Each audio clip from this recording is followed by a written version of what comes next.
We're so excited to be talking to the gambler himself, Mr. Kenny Rogers. How are you? I'm fine, thank you. Thanks for being here. I'm so excited to talk to you. Thank you. You're doing this big concert, and I hear that it's the farewell.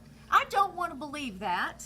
You can. I know, really? Okay, so this is it. Yeah, I've had this pet peeve about guys that say goodbye 10 times and they come back, because you always charge more money for your farewell shows. So they got the scam down. Okay. They say farewell 10 times and they keep charging more money for them.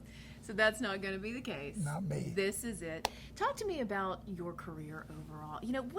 When do you remember, Kenny, the moment where you thought, I've made it?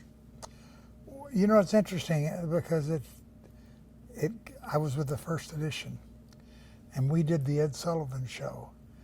And I remember as a kid watching a 9-inch television with my mom and everybody around the neighborhood and us saying, boy, those are the stars. And we were doing the Ed Sullivan Show, and when I walked out on stage and he introduced us, I remember thinking, wow, we must have done something pretty cool. This is the moment, all the way back then. In so many years, 60 years of making music, tell me some of the highlights. Give me some of the stories that make you most proud. Well, I think that there's a lot of music that I'm proud of. Mm-hmm. I did some great duets with Dolly Parton, Dottie West, Sheena Easton, and that's one of my favorite duets I've ever done was We've Got Tonight. Yes. Oh, yes. And I do it on stage with Linda Davis. She's with me on my farewell tour. She sings great. Yes, she does. We love that lady. In being in the business, it ebbs and flows, and we see highs and lows in everyone's career. Was there a moment where you thought, all right, I'm about done? Before now, did you think about getting out of the business? Not really, because I never had that kind of goals for myself. And I've said this on 3 or 4 interviews today, so hopefully you won't be hearing it somewhere else. But it's new to me. My mom had the most incredible way to express herself. And she only had a 3rd grade education, but she really was very wise. And she told me, she said, son, be happy where you are. Never be content to be there. But if you're not happy where you are, you'll never be happy. And I think so when I started and I had lows in my career, I just went, okay, I'm still making music. This is what I wanted to do. So she was incredibly wise about things like that. I know one of your hobbies was photography. What was it about taking pictures that helped you express yourself versus writing a song or being in music? How is it different? Well, you have to know I'm kind of an impulsive obsessive, which means I impulsively get involved with something and then I obsess with it to see how good I can get. Like I played tennis for about 8 years on the road, and I finally developed a national ranking as a tennis player. And so I hurt myself and I knew I couldn't play anymore. So I got into photography. So I hired John Sexton, who was Ansel Adams' assistant, and he came out on the road with me and he taught me Ansel's 10-zone black and white system. And you learn to do it right and you can get a great deal of response from it. Oh, it's fantastic. Tell me about the first time you met Dolly.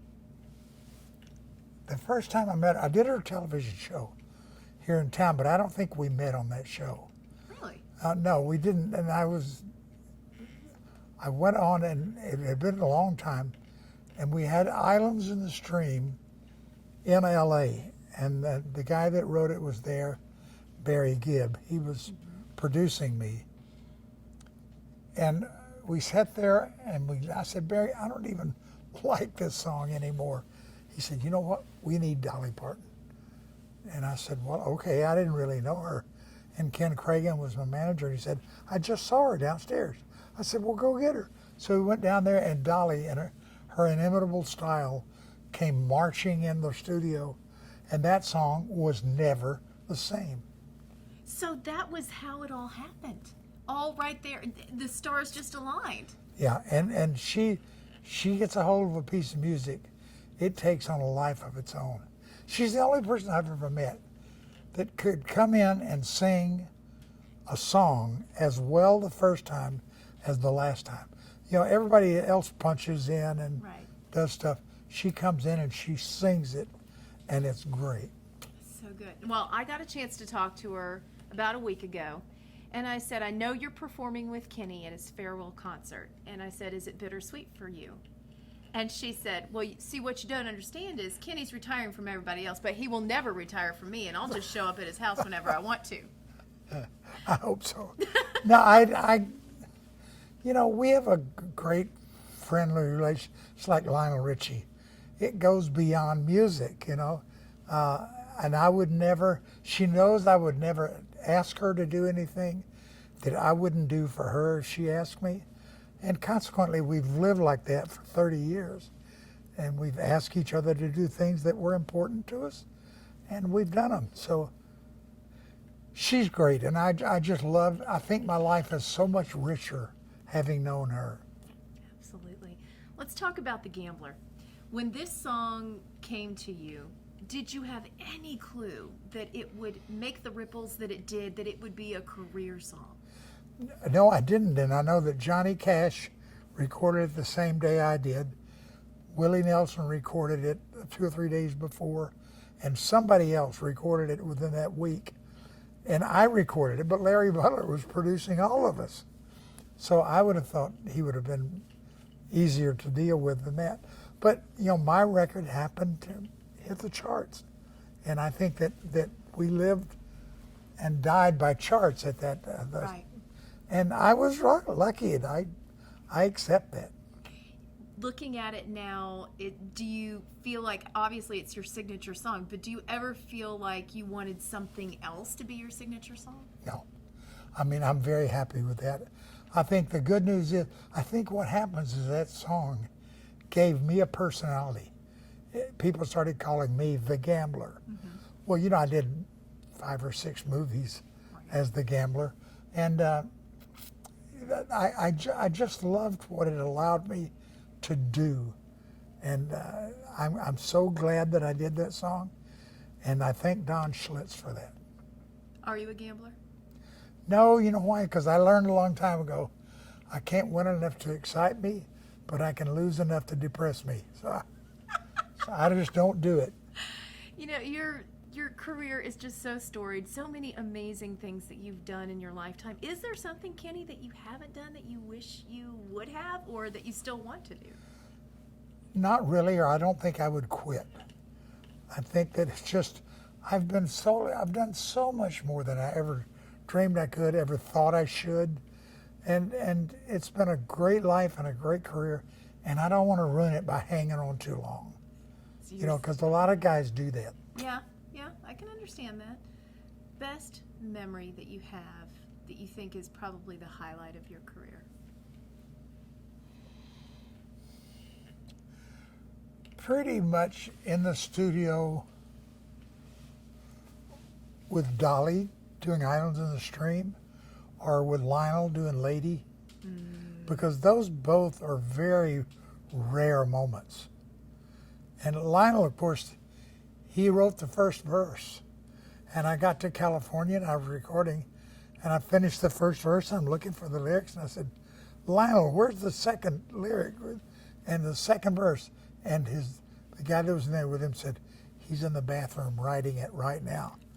No, So he wrote the second verse while I was standing. He has to have that pressure. Really? Yeah, he's a very talented guy. Did you get a third? You were in the room. Yeah. He said, please, I was an inspiration. You were the inspiration. This is going to be such a celebration. All your friends are coming out. What are you most looking forward to celebrating the night of this fantastic send-off? Well, I think I'll be curious to hear what songs they choose and how they put their own slant on them. Okay. You know, because they do songs of mine. They're not going to do it like I did it. Mm-hmm. They're going to do something different with it. It's going to be a fun night. So advice for anybody new that's coming into Nashville, that's trying to make it in this industry, what would you tell them? I say, love what you do. Don't worry about success to start with.